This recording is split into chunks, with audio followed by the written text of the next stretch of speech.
और breaking eight 10 में खबरों की शुरुआत करेंगे आज की सबसे अहम खबर के साथ, जिस पर लगातार नजर बनी हुई है। G20 श्री अमरनाथ जी यात्रा पर आज अहम बैठक है। श्रीनगर में ये बैठक होना है और इस बैठक में केंद्रीय गृह सचिव, निदेशक आईबी शिरकत करेंगे। साथ ही साथ तमाम आला ऑफिसर्स इस मीटिंग में मौजूद रहेंगे। सबसे अहम यह कि G20 की सुरक्षा को लेकर यहां पर तमाम तरह हालात का जायजा लिया जाएगा।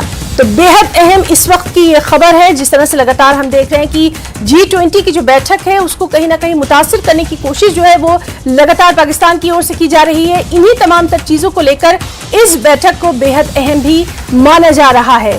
तो G20 श्री अमरनाथ जी यात्रा जो कि अब से कुछ दिन बाद शुरू होना है, उसको लेकर भी इस बैठक में समीक्षा की जाएगी। साथ ही साथ सिक्योरिटी की जो ओवरऑल सूरत हाल है उसको लेकर भी इस अहम बैठक में समीक्षा, यानी तमाम तर जो बातचीत है, तबादला ख्याल है, गौर व फिक्र है, वो किया जाएगा। और चलिए सीधे रुख करना चाहेंगे इस अहम मौजू पर बातचीत करने के लिए। डिटेल्स देने के लिए हमारे साथ मौजूद हैं हमारे साथी शब्बीर मीर हमारे साथ मौजूद हैं और साथ ही साथ समीर भट्ट भी हमारे साथ मौजूद हैं। सीधे रुख करना चाहेंगे पहले हम शब्बीर का। शब्बीर, आपसे जानना चाहेंगे, बेहद अहम इस बैठक को माना जा रहा है, क्या कुछ है डिटेल्स? जी ना, बेहद अहम, क्योंकि G20 निशाने पे है। वैसे तो G20 के सिलसिले में मीटिंगों का सिलसिला, यहाँ टॉप ऑफिशियल्स आते रहे हैं, मीटिंगें होती रही हैं, लेकिन होम सेक्रेटरी लेवल की मीटिंग यहाँ पे आज होनी है। दोपहर बाद, जो हमें अभी तक पता चला है, दोपहर बाद ये मीटिंग होगी और अराइवल उनका तकरीबन 1 बजे के बाद होगा होम सेक्रेटरी का। आईबी जो जितने भी इंटेल के इंफॉर्मेशन के जराए हैं, जो पुलिस के आला अधिकारी हैं, मीटिंग ले रहे हैं। और पहली जो तरजीह है वो G20 है, क्योंकि G20 आप जानती है कि निशाने पे है और कोशिशें की जा रही हैं। कश्मीर में तो कोई कामयाबी नहीं हुई, लेकिन जम्मू में इसको निशाना बनाते हुए अटैक्स हुए और वहां पे काफी नुकसान भी उठाना पड़ा। यहाँ थोड़ी ही दूरी पे SKICC जो मैन वेन्यू है जी, इसके आसपास पिछले कई दिनों से सैनिटाइजेशन, पूरे शहर में डोमिनेशन, ये अमल चल रहा है। और यहाँ जो अंदरूनी मीटिंगें हैं, जो यहाँ के सिक्योरिटी ऑफिशियल्स हैं, जो इंटेलिजेंस के एजेंसीज हैं, वो पहले से लगी हुई है। लेकिन अब एक ऑफिशियल होम मिनिस्ट्री की तरफ से एक ऑफिशियल मीटिंग भी होगी, जो चीजें और इनको रिफाइन करना होगा उन पे भी बात होगी। और ये मीटिंग, और दूसरा अमरनाथ यात्रा का एक सिलसिला रहता है मीटिंगों का। हालांकि अभी वक्त है, 1.25 महीना है, लेकिन पूरी तैयारी होती है। और इस बार बाकी चीजों के अलावा जो सिक्योरिटी का है एक बड़ा उनसुर, हालांकि पहले भी रहा है, लेकिन आज ज्यादा ही उस पर ध्यान दिया जा रहा है। बिल्कुल शब्बीर, और इस अहम मीटिंग के ताल्लुक से लगातार नजर बनी हुई है। सीधे रुख करना चाहेंगे हमारे एक और सहयोगी समीर भट्ट का। समीर, आपसे जानना चाहेंगे, जिस तरह से अभी शब्बीर बता रहे थे कि G20 को लेकर तो इस अहम बैठक में बातचीत होना ही है, साथ ही साथ श्री अमरनाथ जी यात्रा में सुरक्षा को लेकर भी यहाँ पर बातचीत की जाएगी। क्या कुछ है आपके पास डिटेल्स, तफसीलात?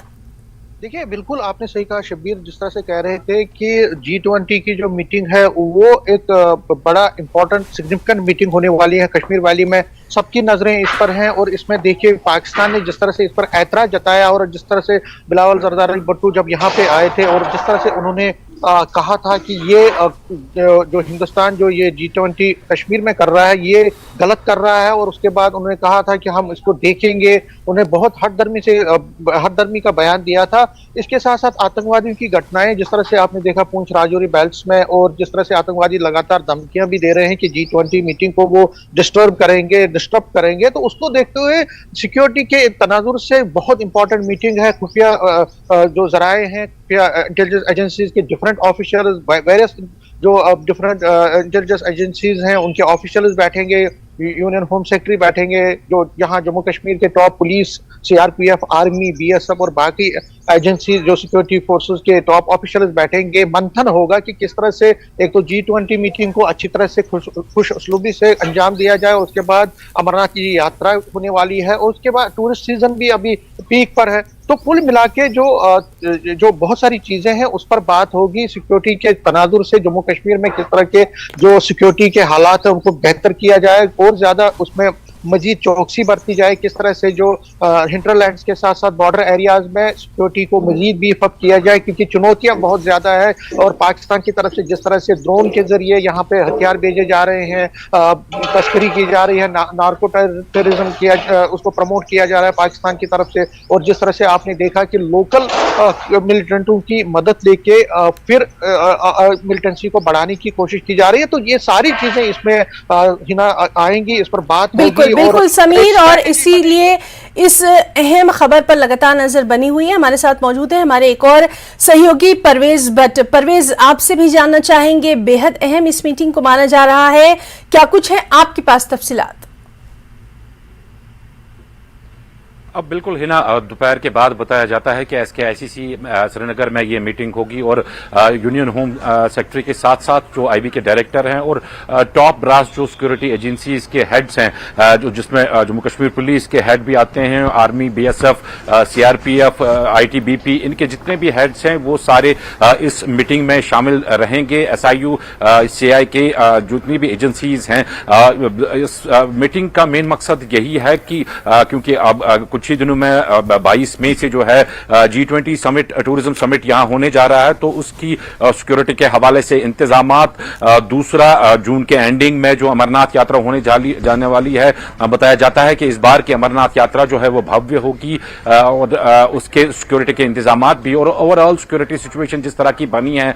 पिछले 3-4 इंसिडेंट्स जो हुए हैं, राजौरी पुंछ में जो इंसिडेंट हुआ या फिर मत्सल सेक्टर में जो इन्फिल्ट्रेशन की कोशिश आर्मी ने नाकाम बना दी, उसके हवाले से भी ये सारे इश्यूज जो हैं इस मीटिंग में डिस्कस किए जाएंगे। बताया जाता है कि जो यूनियन होम सेक्रेटरी हैं वो वहां इस मीटिंग के दौरान जो हैं वो इस बात की भी वो जांच करेंगे कि किस तरह से जो सिक्योरिटी अपरेटस है, जैसा कि पहले से ही बताया जा रहा है कि हाई एलाबोरेट सिक्योरिटी मेजर्स जो हैं वो G20 मीटिंग के दौरान यहां पे लिए जाएंगे। अगर हम बात करें वेन्यू की, वेन्यू SKICC रहेगा, तो SKICC का जो डल का पोर्शन है उसको मरीन कमांडोज जो हैं वो गार्ड करेंगे और NSG कमांडोज जो बाकी रूट्स हैं इस डेलीगेशंस के जहां से वो गुजरेंगे, चाहे एयरपोर्ट से हम उनके होटल्स तक की बात करें या फिर होटल से फिर यहां पे जो वेन्यू है SKICC वहां जाने की बात हो, तो उस पे NSG कमांडोज रहेंगे। तो बहुत ही हाई सिक्योरिटी अरेंजमेंट जो है वो रखे गए हैं। ये इकदामात इस वजह से भी उठाए गए हैं क्योंकि अक्सर देखा गया है जब ऐसा कोई बड़ा इवेंट, इंटरनेशनल इवेंट यहां पे होने जा रहा हो, उस टाइम पे जो मिलिटेंट्स हैं या मिलिटेंट्स के आका जो सरहद पार हैं, उनकी हमेशा से कोशिश रही है कि इसमें ऐसे इवेंट्स को कैसे सबोटाज किया जाए, जो न्यूज बनाने के लिए कुछ ऐसा इवेंट किया जाए। हालांकि जो डिफेंस एनालिस्ट है उनका मानना है कि मिलिटेंसी में उतनी साख्त नहीं रही कि वो कोई बड़ी स्ट्राइक कर सके, लेकिन कोई भी लापरवाही नहीं बरती जा सकती है क्योंकि इंटरनेशनल डेलीगेट्स जब यहां पे रहेंगे तो अगर ऐसे में कुछ अनहोनी बिल्कुल, जो कि गैर मुल्की वफूद भी बड़ी तादाद में आ रहे हैं और एक मैसेज जो है वो पूरी दुनिया में जाएगा, इसीलिए बेहद जरूरी हो गया है इस तरह की मीटिंग्स का इनेकाद करना। मनोज कौल भी हमारे साथ मौजूद है। मनोज जी, आपसे हम जानना चाहेंगे, बेहद अहम जिस तरह से हम लगातार बात कर रहे हैं, चाहे शबीर से हमने बात करी या फिर परवेज से हमने बात करी, G20 को लेकर तो अहम है ही, लेकिन यहां खास तौर पर हम श्री अमरनाथ जी यात्रा का जिक्र करना चाहेंगे। इसको लेकर भी खास तौर पर सतर्कता जो है वो बढ़ती जा रही है, इसलिए इस मीटिंग में इस बात का जिक्र आना बेहद वाजिबी बात है। बेहद अहम हो जाता है इस मीटिंग में तमाम तर सिक्योरिटी की सूरत हाल का जायजा लेना यात्रा को लेकर। जी हाँ, बिल्कुल ही ना, देखें ये जो अमरनाथ यात्रा है, अमरनाथ यात्रा में लाखों श्रद्धालु आते हैं देश के विभिन्न हिस्सों से और ये जरूरी बनता है सरकार के लिए कि उनकी सुरक्षा का पुख्ता इंतजाम किया जाए। हमने देखा कि पिछले कई सालों से यात्रा जो है बिल्कुल पुरअमन तौर पर इख्तिताम पजीर हो रही है और उसके लिए काफ़ी इंतजाम किए गए हैं। पहले भी चाहे वो CRPF हो, जम्मू कश्मीर पुलिस हो या सेना को भी तैनात किया जाता है एरिया डोमिनेशन के लिए। तो ये एक बहुत ही महत्वपूर्ण यात्रा होती है जहाँ G20 की एक बहुत बड़ी मीटिंग होने वाली है, उसकी सिक्योरिटी का जायजा लिया जाएगा। वहीं जो अमरनाथ यात्रा जो आने वाली है उसके लिए भी पुख्ता इंतजाम कैसे किए जाए, किस तरह की सिक्योरिटी की जाए, किस तरह की इंटेलिजेंस नेटवर्क की जरूरत है ताकि अगर किसी किसी भी तरीके से कोई भी आतंकी संगठन उसको सबोटाज करना चाहता है या उस यात्रियों को नुकसान पहुंचाना चाहता है, उसको कैसे वक्त रहते ही विफल कर दिया जाए, ये सारी चीज़ें जो हैं वो इस मीटिंग में आज जेर बहस आएंगी और उनका जायजा लिया जाएगा कि आखिर किस जो पिछले वर्षों में जिस तरह के इकदाम किए गए थे, जैसे मैंने कहा कि काफ़ी बरसों से ये जो यात्रा है बिल्कुल पुरअमन तौर पर इक़दाम पजीर होती है, मिलिटेंट्स को कोई मौका नहीं दिया जाता है कि वो उसको सबोटाइज करें। उस तरह के अरेंजमेंट्स किए गए हैं जब जो और आगे किस तरह के क्या उसमें और बेहतरी लाने की ज़रूरत है, क्या उसमें और अपग्रेडेशन की ज़रूरत है, वो भी ज़रूरी इस मीटिंग में आज डिस्कस किया जाएगा, ताकि यात्रा जो आने वाली है उसमें किसी तरह का रखना ना पैदा हो, उसमें किसी तरह की कोई ऐसी वारदात ना घटे जिससे यात्रियों को नुकसान हो, तो उसका पूरा जायजा लिया जा सकता है। बिल्कुल मनोज, और इसीलिए इस अहम मौजू पर हम बात कर रहे हैं। समीर, आपसे हम ये जरूर जानना चाहेंगे, इस अहम बैठक में तमाम जो खुफिया एजेंसियां हैं उनके आला ऑफिसर्स भी शामिल होंगे। खास तौर पर जम्मू का अगर हम बात करें, जम्मू का रुख करना चाहेंगे कि वहां पर लगातार अब हम देख रहे हैं कि जो आतंकवादी गतिविधियां हैं वो बढ़ती दिखाई दे रही हैं। ड्रोन के जरिए भी कहीं ना कहीं वहां के पुरसुकून माहौल को खराब करने की लगातार कोशिश की जा रही है। भीड़भाड़ वाले इलाकों को भी लगातार निशाना बनाने की कोशिश की जा रही है, और ऐसे में बेहद अहम हो जाता है, इस तरह के इनपुट्स भी लगातार मिल रहे हैं कि अब जो निशाना है वो कहीं ना कहीं जम्मू और सरहदी इलाकों को बनाया जा रहा है। इन तमाम चीजों को लेकर भी इस अहम बैठक में बातचीत मुमकिन है। बिल्कुल बिल्कुल, आपने सही कहा, हर एक चीज पर बात होगी। देखिए, जम्मू की अगर हम बात करें, जम्मू डिवीजन में खासकर जो बॉर्डर के इलाके हैं, पुंछ राजौरी में और उनके कठुआ सांबा इलाके हैं, इन पे बहुत ज्यादा फोकस है, क्योंकि इन जगहों पे पिछले कई महीनों से लगातार आतंकवादी घटनाएं बढ़ी हैं। ड्रोन के जरिए सांबा कठुआ में बहुत सारा जो है एयर ड्रॉपिंग हुई है, सामान ड्रॉप हुआ है पाकिस्तान की तरफ से। पुंछ राजौरी में बहुत सारे हमारे जवान शहीद हुए हैं। वहां पे इसी साल जनवरी 1 में डांगरी में 7 लोगों की जाने गई, मासूम लोगों की। उसके बाद 10 आर्मी के जवान जो ब्रेव हार्ट्स हैं वो शहीद हुए पुंछ और अब राजौरी में। तो फोकस इन इलाकों पे ज्यादा है, लेकिन उसके साथ साथ बाकी भीड़ भड़ाक के इलाके हैं, जैसे वैष्णो देवी मंदिर है, बस स्टैंड है, रेलवे स्टेशन है, आर्मी कैंप्स हैं, बीएसएफ के कैंप्स हैं, स्कूल्स हैं। देखिए, आर्मी के स्कूल अगर आप आज की बात करें तो राजौरी में स्कूल जो आर्मी के स्कूल है वहां उनको ऑनलाइन मोड पे रखा गया है 25 तारीख तक। इसी तरह से बहुत सारे जो डिफेंस के स्कूल हैं, डिफेंस की जो इंस्टॉलेशन है, वहां पे सिक्योरिटी मजीद सख्त कर दी गई उनके अराउंड। इसी तरह से जो भीड़ भाड़ के इलाके हैं, बस स्टैंड, जिस तरह मैंने कहा, तो कोशिश ये की जा रही है कि जहां जहां पे लगता है कि पाकिस्तान की नजर है या आतंकवादियों की नजर है कि जहां पे वो खून खराबा करे या कोई बड़ी वारदात अंजाम दे G20 से पहले या उसके आसपास में या उस दौरान, तो उसको फाइल करने के लिए, उसको नाकाम करने के लिए जितने भी सिक्योरिटी के मेजर्स हैं वो लिए जा रहे हैं। इसीलिए जो आज मंथन होगा, एक डिटेल रिव्यू लिया जाएगा, एक डिटेल चॉक आउट स्ट्रैटेजी बनाई जाएगी पूरे जम्मू कश्मीर के, न सिर्फ कश्मीर वैली में। वहां तो मीटिंग हो रही है, उसके जो जिस तरह से परवेज और शबीर कह रहे थे कि उस SKICC के अराउंड या बाकी जगहों पे जहां पे वो जाएंगे वहां पे तो सिक्योरिटी होगी, लेकिन सिक्योरिटी के मेजर वहां बीफ अप होंगे ही। लेकिन पूरे जम्मू कश्मीर में, जम्मू में भी जिस तरह से हमने देखा कि आतंकवाद का जो खतरा है बढ़ रहा है, यहाँ पे बहुत सारी एक्टिविटीज बढ़ी हैं आतंकवादियों की, तो उसको देखते हो यहाँ पे भी सिक्योरिटी के जहां जहां मेजर्स देखिए, नेशनल हाईवे बिल्कुल समीर, और इसीलिए लगातार वहां मीटिंग पर नजर बनी हुई है। शबीर, आपका रुख करना चाहेंगे, और खास तौर पर G20 की सुरक्षा को लेकर यहाँ पर समीक्षा की जाएगी। बेहद अहम है G20, इसलिए भी अहम है क्योंकि यहाँ पर बैरूनी ममालिक के तमाम तर जो डेलीगेट्स हैं वो आएंगे, उनको यहाँ की जो तहजीब और सकाफत है उसके ताल्लुक से भी तमाम तर जानकारी दी जाएगी। हम लगातार देख रहे हैं कि खास तौर पर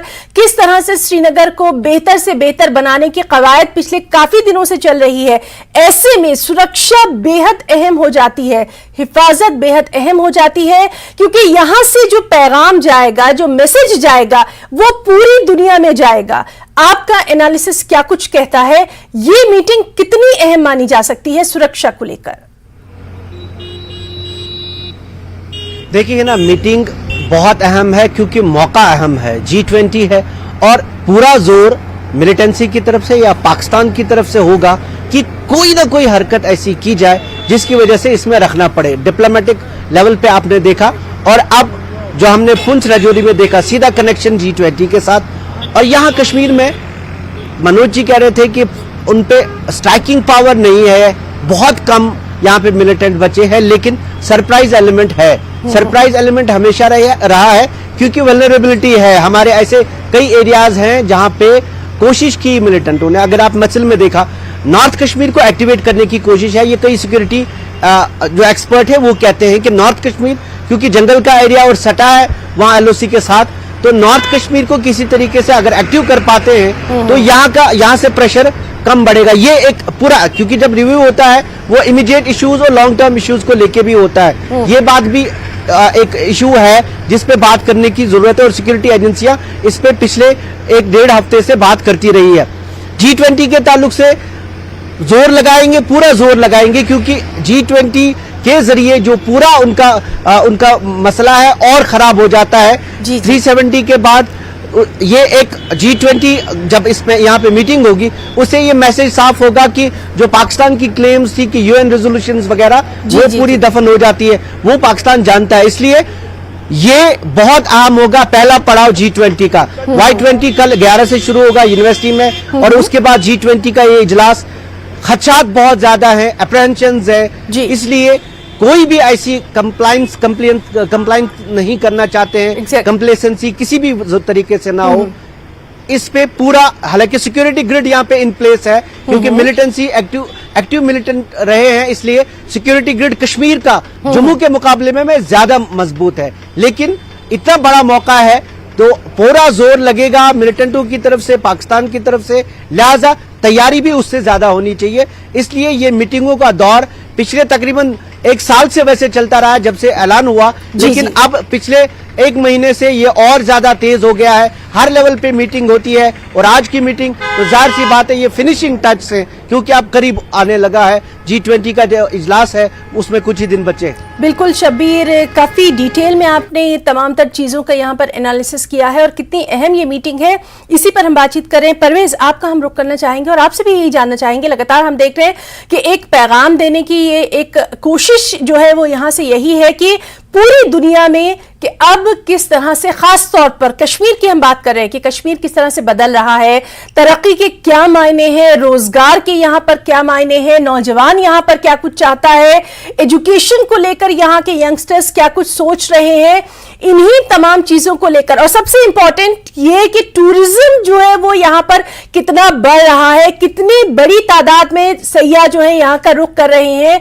तो ये तमाम तर चीजें, ये तमाम तर तस्वीर पूरी दुनिया में जाएगी। इसीलिए G20 की बैठक जो है वो बहुत अहम है, और उस बैठक में सुरक्षा सबसे ज्यादा अहम है। इसीलिए इस तरह की जो मीटिंग्स है, खास तौर पर अगर हम कहें कि जो केंद्रीय गृह मंत्रालय है उसकी खास नजर बनी हुई है इस तरह की मीटिंग्स को लेकर, कितनी अहमियत आप समझते हैं लगातार इस तरह की मीटिंग्स का जो सिलसिला जारी है, खास तौर पर होम मिनिस्ट्री की तरफ से? अब बिल्कुल है ना, अगर हम G20 टूरिज्म समिट की ही बात करें, टूरिज्म रिलेटेड है, और ये सारी दुनिया को पता है कि कश्मीर की डिपेंडेंसी कितनी है टूरिज्म सेक्टर पे। अगर हम बात करें टूरिज्म सेक्टर जो कोविड के दौरान काफी इफेक्ट हुआ था यहाँ पे, अब पिछले 2 साल से थोड़ा बहुत ये रिवाइव हो रहा है, बल्कि काफी ज्यादा रिवाइव हो रहा है एलजी एडमिनिस्ट्रेशन की कोशिशों की वजह से, और जो लोकल टूर ऑपरेटर्स हैं उनकी जाती काविशों की वजह से काफी जो है टूरिज्म हमने यहाँ पे देखा रिवाइव हो रहा है। लेकिन एक नाराजगी, एक हमेशा से जो मांग यहाँ के टूरिज्म प्लेयर्स की थी वो ये थी कि जो इंटरनेशनल टूरिस्ट हैं वो यहाँ का रुख ज्यादातर नहीं करते हैं, क्योंकि एक जो एडवाइजरी है उनकी कंट्री से, ट्रैवल एडवाइजरी, वो जारी कर दी गई है, और जिसकी वजह से जो फॉरेन टूरिस्ट हैं वो बहुत कम रुख यहाँ कश्मीर का करते हैं। ये सिलसिला 30 साल पहले शुरू हुआ था जब यहाँ पे कुछ फॉरेन टूरिस्ट की किडनैपिंग वगैरह हुई थी। हालांकि तब से हालात बहुत ज्यादा बदले हैं यहाँ पे, लेकिन उन ट्रैवल एडवाइजरीज को रिवाइव नहीं किया गया, रिथिंक नहीं किया गया। इस बारी उम्मीद यहाँ के टूरिज्म प्लेयर्स को यही है कि जब ये G20 मीटिंग यहाँ पे होगी तो जो इन पिछले 30 सालों में जो हालात बदले हैं, और खासतौर 2019 से जो हालात यहाँ पे चेंज हुए हैं, जिस तरह का वायलेंस का ग्राफ जो है जिस तरह से 0 पे आया है, चाहे हम स्टोन पेल्टिंग की बात करें या मिलिटेंसी अटैक्स की बात करें या फिदाइन अटैक्स की बात करें, या इवन मिलिटेंसी का जो ग्राफ है, जो हालिया फिगर्स आए हैं 25 के करीब टोटल कश्मीर में मिलिटेंट्स एक्टिव हैं, ये ग्राफ भी अपने आप में फर्स्ट टाइम इतना लो हुआ है। तो ये सब चीजें जो हैं ये एक बदलाव की इंडिकेशंस है और एक चेंज की इंडिकेशंस हैं, जो कि जो ये फॉरेन डिप्लोमेट्स आएंगे, फॉरेन डेलीगेट्स आएंगे, इनको ये जतलाना, इनको ये बताना काफी जरूरी रहता है, क्योंकि इनके जरिए ही ये इनकी कंट्रीज में ये मैसेज आएगा कि कश्मीर में आज से 30 साल पहले जिस तरह के हालात थे उस तरह के हालात अब यहाँ पे नहीं है। यहाँ पे जो फॉरेन टूरिस्ट हैं उनके लिए सेफ है एकदम यहाँ पे आना। तो ऐसे में जो इस G20 मीटिंग के हवाले से जो सिक्योरिटी के इंतजाम आता है वो ज्यादा अहम बन जाते हैं, क्योंकि अगर उस टाइम पे कुछ भी अनहोनी घटना कोई होती है तो एक इंप्रेशन जो है वो बहुत गलत इंप्रेशन एक पड़ेगा जो वो डेलीगेट्स आए होंगे यहाँ पे, चाहे वो छोटी से छोटी घटना क्यों ना हो। जैसा कि मेरे तीनों साथी कह रहे थे कि जो प्राइम फोकस है वो इस मीटिंग का सिक्योरिटी अपैरेटस बढ़ाने पे ही है, लेकिन यहाँ पे न सिर्फ जो मेन जो वेन्यूज हैं या जो G20 समिट के जो इलाके रहेंगे जिसमें ये होगा, न सिर्फ वहां पे सिक्योरिटी अपग्रेड की जाएगी, जहां तक मुझे लगता है जो आउटस्कर्ट्स हैं जहां पे मिलिटेंट्स टारगेट करने की कोशिश करेंगे, जैसे श्रीनगर के आउटस्कर्ट्स हैं जहां पे अक्सर देखा गया है कि मिलिटेंट्स ने कुछ ऐसी घटना पेश अंजाम दी और उसके बाद वो फरार हो गए क्योंकि वहां पे सिक्योरिटी की कमी रहती थी। इस बारी जैसा लगता है कि जो सिक्योरिटी अपरेटस है वो विसिनिटीज में, श्रीनगर की विसिनिटीज में काफी ज्यादा बढ़ा दिया जाएगा, क्योंकि हमने देखा है पिछले काफी टाइम से जो है जो फ्रिस्टिंग वगैरह है, रात के नाके वगैरह है जो वो श्रीनगर के आउटस्कर्ट्स में भी लगातार देखने को मिल रहे हैं। तो कोशिश ये है ओवरऑल कि अगर मिलिटेंट्स की मंशा ये है कि वो जम्मू के बॉर्डर एरियाज में स्ट्राइक करें या फिर श्रीनगर के आउटस्कर्ट्स में स्ट्राइक करें या फिर जो डिस्ट्रिक्ट्स में है किसी जगह ऐसी कोई घटना करें जो कि हाईलाइट बने, जो कि एक खबर बने, उसको रोकने की कोशिश जो है सिक्योरिटी ग्रिड, जो सिक्योरिटी अपरेटस है वो करेगा। और उसी के हवाले से जो आज की ये मीटिंग है ये काफी इंपॉर्टेंट है, काफी अहम है ये मीटिंग, क्योंकि इसी में जो सिक्योरिटी ग्रिड है वो डिसाइड किए जाएंगे। जी ना, बिल्कुल परवेज, और इसीलिए इस बेहद अहम मौजू पर हम ब्रेकिंग एट 10 में बात कर रहे हैं। समीर, आपका रुख करना चाहेंगे। लगातार जिस तरह से हम देख रहे हैं कि बेहद अहम इस मीटिंग को माना जा रहा है, खास तौर पर अगर हम बात करें तो जो रिलीजियस टूरिज्म को बढ़ावा देने की बात की जाती रही है, खास तौर पर जम्मू में मंदिरों का शहर है और ऐसे में श्री अमरनाथ जी यात्रा बेहद अहम हो जाती है। सिक्योरिटी को लेकर शुरू से ही यहां पर खासी एहतियात बरती जा रही है, इसीलिए इस तरह की मीटिंग्स का जो इनेकाद है वो बहुत जरूरी हो जाता है। और समीर, आपसे तो हम ये सवाल कर ही रहे हैं, मनोज जी आपसे भी हम यही चीज जानना चाहेंगे, खास तौर पर जो रिलीजियस टूरिज्म है उसको बढ़ावा देने के लिए जिस तरह की कोशिशें की जा रही हैं, उनको देखते हुए सिक्योरिटी कितनी अहम है। समीर, पहले आपसे जानना चाहेंगे। हिना, जो रिलीजियस टूरिज्म है जम्मू कश्मीर में वो बहुत हद तक बढ़ रहा है और उसमें गवर्नमेंट की जो पहल है, देखिए अगर हम माता वैष्णो देवी श्राइन बोर्ड की बात करें तो वहां पे जो बोर्ड ने इतने अच्छे इंतजाम किए हैं, चाहे रोप वे वहां पे शुरू किया, हेलीकॉप्टर की सर्विस अब लोगों को है, सड़क बनाई गई नई सड़क, तो आज लाखों की संख्या में लोग वहां पे पहुंच रहे हैं और जो आंकड़ा है पिछले साल वो करोड़ तक पहुंच गया था। 1 करोड़ से ज्यादा लोग जो माता वैष्णो देवी के जो यात्री हैं उन्होंने दर्शन किए थे। इस बार ये आंकड़ा अगर हम नवरात्र की बात करें तो वो लाखों में चला गया, सारे रिकॉर्ड जो पीछे थे वो ब्रेक हो गए और जब महीना ये जो साल खत्म होगा तो हम देखेंगे कि पिछले साल से ज्यादा यात्री वहां पे जाएंगे। इसी तरह से श्री अमरनाथ जी यात्रा में कोविड के दौरान कमी आई थी, कोविड के दौरान बंद की गई थी, लेकिन पिछले साल भी और इस साल तो 2 महीने ये यात्रा चलेगी, उस पर भी बहुत ज्यादा है। अगर हम जम्मू में जो रिलीजियस टूरिज्म है जैसे शिवखोड़ी है या बाकी जगहों पे जहां जहां पे हिस्टोरिकल मंदिर है, कश्मीर वैली की बात करें तो बिल्कुल बिल्कुल समीर, ये बातचीत आगे भी जारी रखेंगे। मनोज जी, आपसे भी इस पर जानकारी चाहेंगे।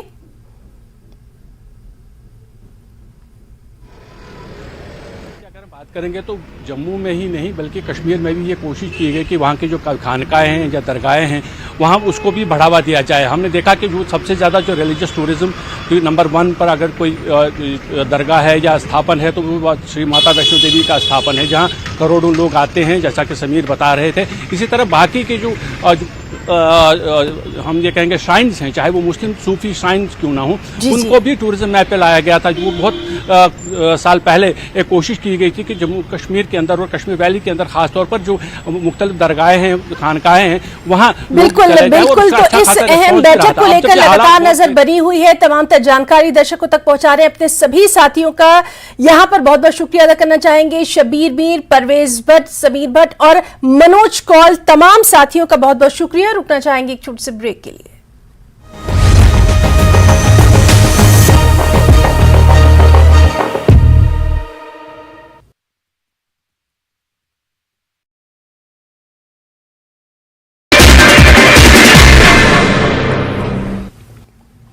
नमस्कार, धार भी रफ्तार भी में आपका बहुत स्वागत करते हैं। मैं हूं आपके साथ हिना जुबैर। शुरुआत करेंगे इस वक्त की बड़ी खबर के साथ।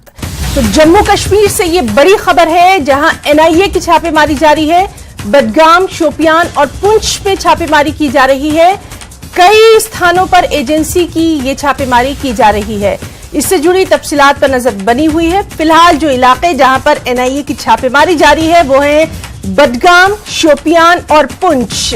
तो लगातार हम देख रहे हैं कि किस तरह से एजेंसी की जो छापेमारी है वो जारी है। और अब इसमें आज की ये खबर है कि बडगाम, शोपियान और पुंछ में भी एनआईए की ये छापेमारी की जा रही है। लगातार तफसीलात पर नजर बनी हुई है। फिलहाल ये तस्वीरें आप तक पहुंचा रहे हैं जहां एजेंसी की छापेमारी जारी है। किन इलाकों में की गई है, कहां पर ये छापेमारी की गई है, क्या कुछ इसकी तफसीलात हैं, उस पर भी नजर बनी हुई है। फिलहाल यही इत्तला आपको दे रहे हैं कि बडगाम, शोपियान और पुंछ में एनआईए की ये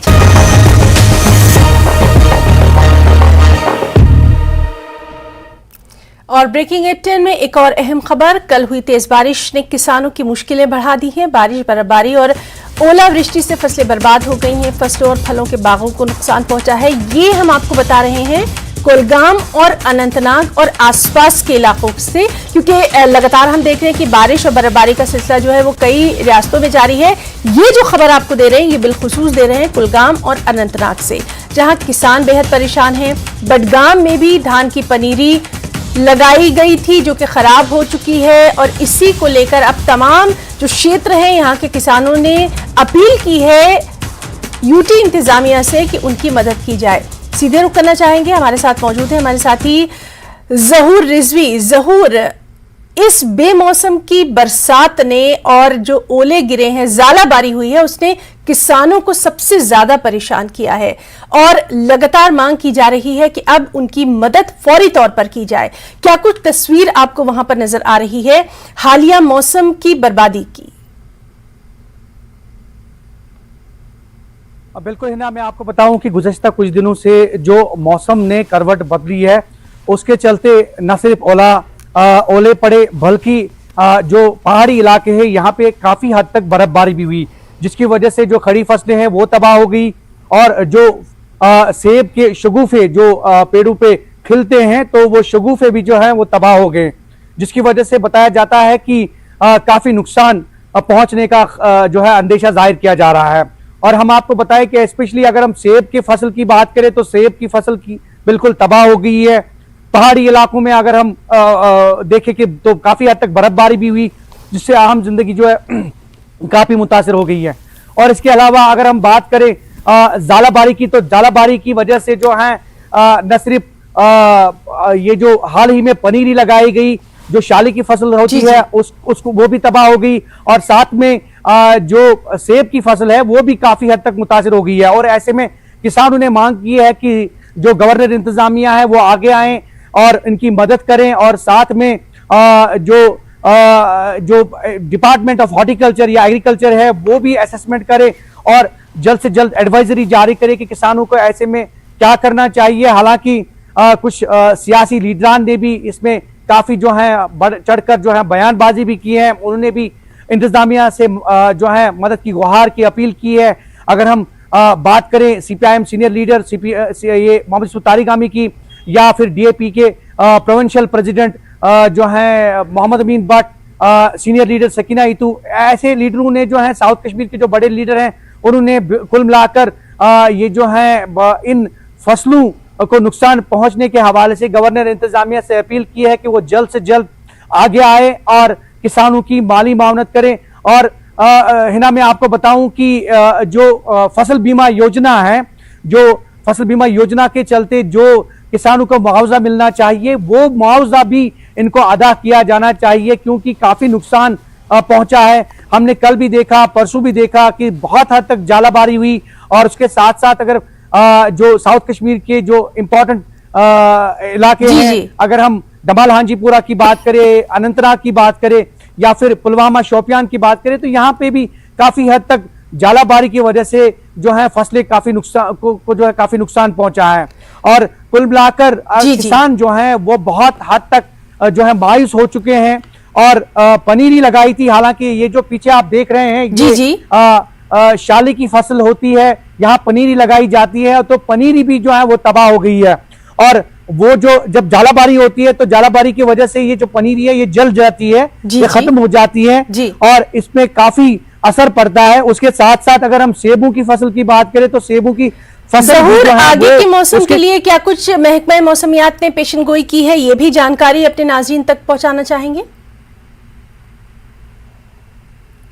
बिल्कुल हिना, मैं आपको बताऊं कि पेशन गोई जो है वो अभी भी हल्की फुल्की जो है बारिशों की पेशन गोई है। आप मेरे पीछे देख रहे हैं, मतला अभी साफ नहीं हुआ है, मतला अभी भी अबर आलूद है, काफी बादल छाए हुए हैं। बीच बीच में जो धूप निकल आती है तो ये बहुत बड़े परेशानी का सबब बनती है, क्योंकि जब भी धूप होती है तो उसके फौरन बाद बारिशों का सिलसिला जो है वो शुरू होता है। तो फिलहाल अभी जो अगर हम मौसम की बात जी, करें तो जी। मौसम के हवाले से ये है कि हल्की फुल्की बर्फ या हल्की फुल्की बूंदाबांदी की पेशन बिल्कुल गोई है। बिल्कुल अभी जहूर। भी मतलब और साफ इस नहीं है, अहम खबर काफी, पर हम हमारे एक और आलूदा- साथी मुदस्सिर कादरी भी हमारे साथ मौजूद हैं, उनसे भी हम डिटेल्स चाहेंगे। मुदस्सिर, आपका रुख करना चाहेंगे, वहां का मौसम का हाल जानना चाहेंगे। खास तौर पर मुदस्सिर, आपसे ये जरूर जानना चाहेंगे, जो खाना बदोश लोग हैं उनके लिए ये मौसम सबसे ज्यादा मुसीबतें लेकर आया है, तो किस तरह की वहां पर तस्वीर नजर आ रही है?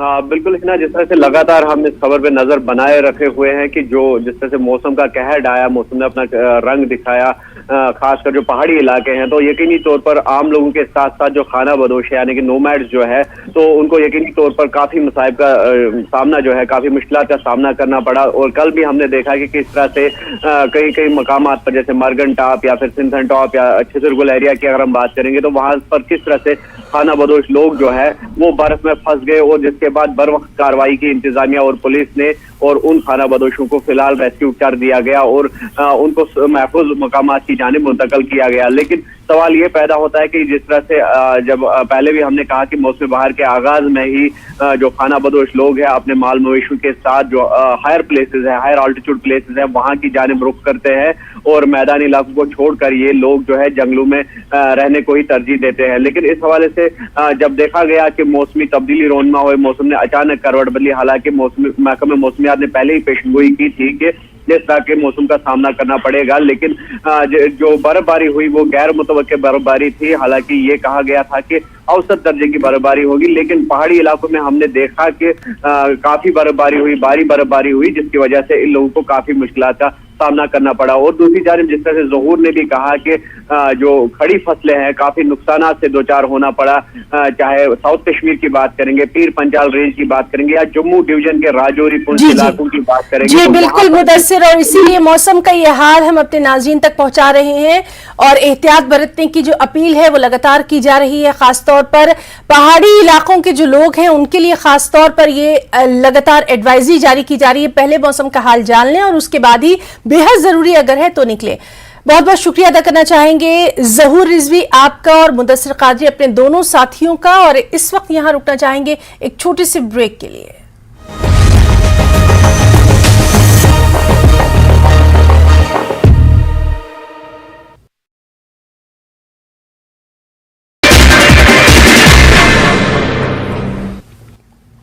नमस्कार, धार भी रफ्तार भी में आपको बहुत स्वागत करते हैं। मैं हूं आपके साथ हिना जुबैर। शुरुआत करेंगे इस वक्त की बड़ी खबर के साथ। तो जम्मू कश्मीर से ये बड़ी खबर है जहां एनआईए की छापेमारी जारी है। बडगाम, शोपियान और पुंछ में छापेमारी की जा रही है। कई स्थानों पर एजेंसी की ये छापेमारी की जा रही है। इससे जुड़ी तफसीलात पर नजर बनी हुई है। फिलहाल जो इलाके जहां पर एनआईए की छापेमारी जारी है वो है बडगाम, शोपियान और पुंछ। तो लगातार हम देख रहे हैं कि किस तरह से एजेंसी की जो छापेमारी है वो जारी है। और अब इसमें आज की ये खबर है कि बडगाम, शोपियान और पुंछ में भी एनआईए की ये छापेमारी की जा रही है। लगातार तफसीलात पर नजर बनी हुई है। फिलहाल ये तस्वीरें आप तक पहुंचा रहे हैं। जहां एजेंसी की छापेमारी जारी है। किन इलाकों में की गई है, कहां पर यह छापेमारी की गई है, क्या कुछ इसकी तफसीलात हैं, उस पर भी नजर बनी हुई है। फिलहाल यही इत्तला आपको दे रहे हैं कि बडगाम, शोपियान और पुंछ में एनआईए की यह छापेमारी की जा रही है।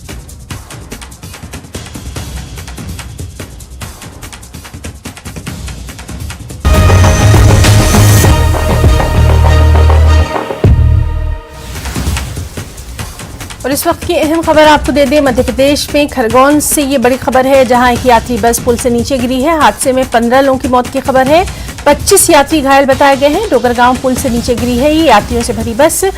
20 फीट ऊंचे पुल से नीचे गिरी है ये बस। मजिस्ट्रियल जांच के आदेश दे दिए गए हैं। तस्वीरों में आप देख सकते हैं कि जो स्थानीय लोग हैं उनकी मदद से इनको बचाने की कोशिश की जा रही है। ग्राफिक के जरिए आपको समझा रहे हैं खरगोन से ये बड़ी खबर, जहां एक यात्री बस पुल से अचानक नीचे गिर गई और मौके पर ही 15 लोगों की मौत हो गई। 25 यात्री जो हैं वो घायल बताए गए हैं। डोगरगांव पुल से नीचे गिरी है ये यात्रियों से भरी बस। हालांकि मजिस्ट्रियल जांच के आदेश दे दिए गए हैं। तो मध्य प्रदेश से इस वक्त ये अहम खबर, जहां फौरी तौर पर स्थानीय लोग और उसके बाद फिर पुलिस और एडमिनिस्ट्रेशन की मदद से यहाँ जो घायल यात्री थे उन्हें तुरंत करीब के अस्पताल में इलाज के लिए ले जाया गया। लेकिन 15 लोगों की मौत की खबर है। क्या कुछ वजह रही इसकी, 20 फीट ऊंचे पुल से ये बस गिरी है, इसकी मजिस्ट्रियल जांच की जाएगी। उनमें हुई है सुबह 8:40 पर एक बस जो दासंगा और डोगरगांव के बीच बैराड नदी है वहाँ रेलिंग तोड़ के नदी में गिरी है। ड्राई नदी है। अभी 15 लोगों के काल कवलित होने की खबर है। 20-25 लोग घायल हैं। सभी घायलों को जिला अस्पताल में शिफ्ट कराया है। पहली चिंता प्रशासन और शासन की उनके स्वास्थ्य को लेके है। मजिस्ट्रियल जांच के आदेश हुए हैं।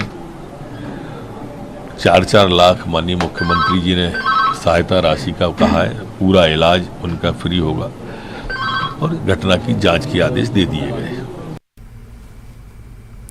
ब्रेकिंग एट 10 में एक और अहम खबर, तिब्बती पीएम पेनपा तेसरिंग शिमला दौरे पर है। 3 दिवसीय दौरे पर वो शिमला पहुंचने वाले हैं और पहले 2 दिन तिब्बती समुदाय के लोगों से वो खास मुलाकात करेंगे। उसके बाद 11 मई को सीएम सुक्खू के साथ वो मुलाकात करेंगे।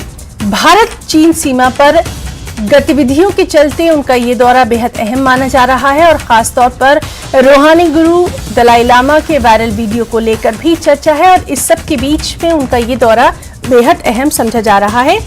रुख करना चाहेंगे, एक बार फिर हमारे साथ मौजूद हैं डिटेल्स के साथ हमारे सहयोगी रणबीर सिंह। रणबीर, जिस तरह से लगातार हम बात कर रहे हैं कि तिब्बती पीएम का ये दौरा बेहद अहम माना जा रहा है, आपसे इस वक्त ये हम तफसील चाहेंगे कि कितने बजे तक वो यहाँ पर पहुंचेंगे, फिर आगे का उनका जो कार्यक्रम है उसको लेकर क्या कुछ डिटेल्स हैं आपके पास? हिना, देखिए अभी की जो अपडेट है ये हम तक पहुंचे कि यहाँ पर जो तिब्बत के जो प्रधानमंत्री हैं पेमा सेरिंग वो यहाँ पर पहुंच गए हैं। छोटा शिमला में इस वक्त हैं। ये तस्वीरें यहाँ से दिखाना चाहेंगे।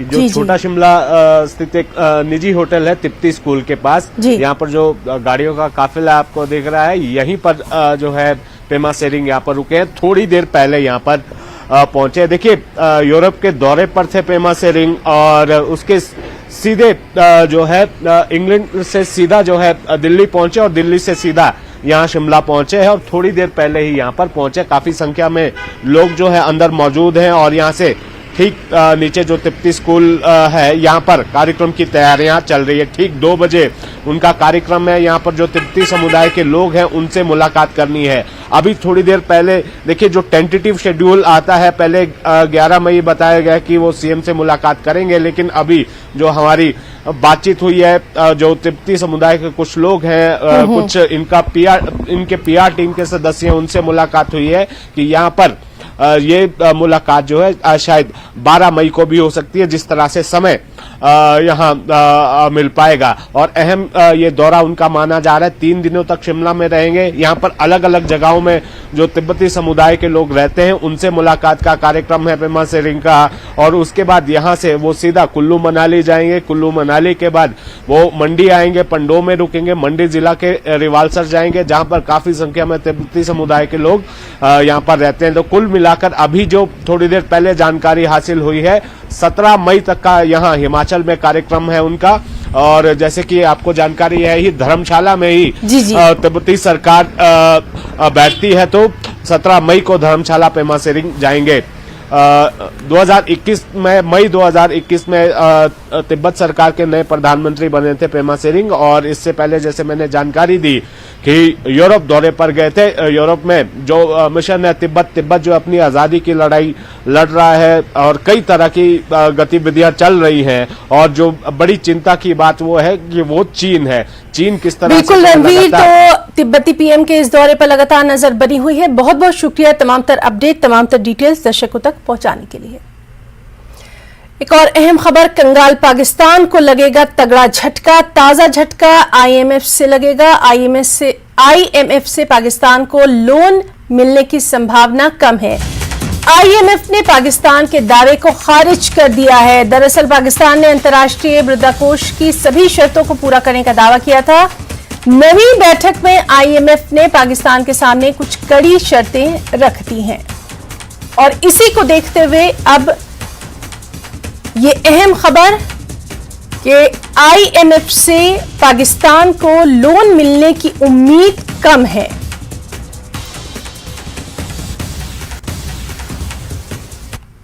बडगाम से खबर है। बडगाम रेलवे स्टेशन पर मॉक ड्रिल की गई। दरअसल एनडीआरएफ और रेलवे की टीम ने ये मॉक ड्रिल की। किसी भी अप्रिय घटना से निपटने की तैयारियों को देखते हुए इस मॉक ड्रिल को काफी अहम माना जा रहा है। एनडीआरएफ के जवानों ने अपनी चौकसी बरतते हुए इस मॉक ड्रिल का एहतमाम किया। रेलवे की टीम का भी इसमें सहयोग रहा। किस तरह के वहां पर हालात हैं और किसी भी इमरजेंसी की सिचुएशन से किस तरह से निपटा जाए, इन तमाम चीजों को देखते हुए इस मॉक ड्रिल को काफी अहम माना जा रहा है। तो बडगाम रेलवे स्टेशन की ये तस्वीरें जहां पर एनडीआरएफ और रेलवे की टीम की ओर से मॉक ड्रिल की गई।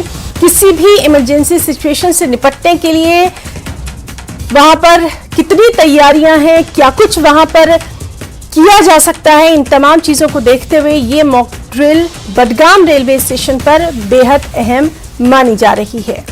एनडीआरएफ के जवान और साथ ही साथ रेलवे टीम का भी सहयोग रहा। में यहाँ पे आए, जैसे हमारे टीम कमांडर ने हमें अलर्ट किया कि हमारे यहाँ बड़गांव में एक रेल एक्सीडेंट हो रखा है। हमारी टीम हमेशा क्या रेस्क्यू आवर में अलर्ट रहती है। अलर्ट रहने के कारण हमने सामान को पैकिंग हालत में रहता है। हमारी टीम इंसिडेंट एरिया पे आई है। इंसिडेंट एरिया में आने के बाद टीम कमांडर ने इंसिडेंट कमांडर से वहाँ का जायजा लिया, साथ ही साथ आई स्केच बनाया। आई स्केच बनाने के बाद उन्होंने हमें ब्रीफिंग किया कि यहाँ पे एक रेल एक्सीडेंट हो रखा है, 2 पटरियां उतर रखी है, उसके अंदर 4 से 6 विक्टिम के फंसे होने की संभावना है। साथ ही साथ जैसी इंसिडेंट कमांडर हमारी टीम कमांडर का ब्रीफिंग हो गया, साथ ही साथ सेफ्टी ऑफिसर ने भी अपने ब्रीफिंग के बारे में बताया कि कोई भी इंसिडेंट एरिया में आएगा तो पीपी पहन करके आएगा। उसके बाद हमारी फर्स्ट टीम जो गई थी SAR-1 टीम ने यहाँ पे सर्च एंड जो कॉर्डन सर्च किया, यानी हमारे जो सीन सिक्योर किया। सीन सिक्योर करने का मतलब यह है कि जो इस एरिया में हम सेफली ऑपरेशन कर सकते हैं। उसके बाद हमारी SAR-1 जाकर के विक्टिम तक अप्रोच बनाया, जो कि जिसके द्वारा आपने देखा था ये हमारे RR सास के द्वारा इक्विपमेंट कटिंग करके विक्टिम तक अप्रोच बनाया। उसके बाद हमारी जो एक टीम थी SCBA सेट लगा करके वहाँ पे सफोकेशन होने के कारण विक्टिम को जल्द से वहाँ पे विक्टिम को स्टेबलाइज करने के लिए FR की टीम गई। बिल्कुल, तो ये थी बेहद अहम खबर। ब्रेकिंग एट 10 में अभी रुकना चाहेंगे एक छोटे से ब्रेक के लिए और ब्रेक के बाद जब लौट कर आएंगे तो नजर डालेंगे 10 मिनट में 50 खबरों पर।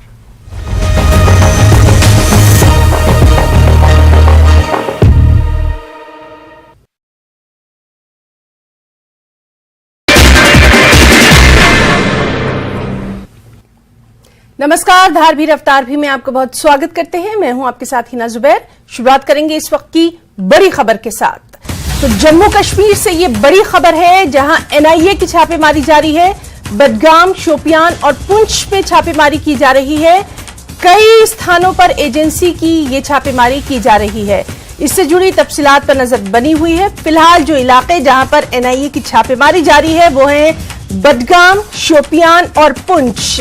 तो लगातार हम देख रहे हैं कि किस तरह से एजेंसी की जो छापेमारी है वो जारी है और अब इसमें आज की ये खबर है कि बडगाम, शोपियान और पुंछ में भी एनआईए की ये छापेमारी की जा रही है।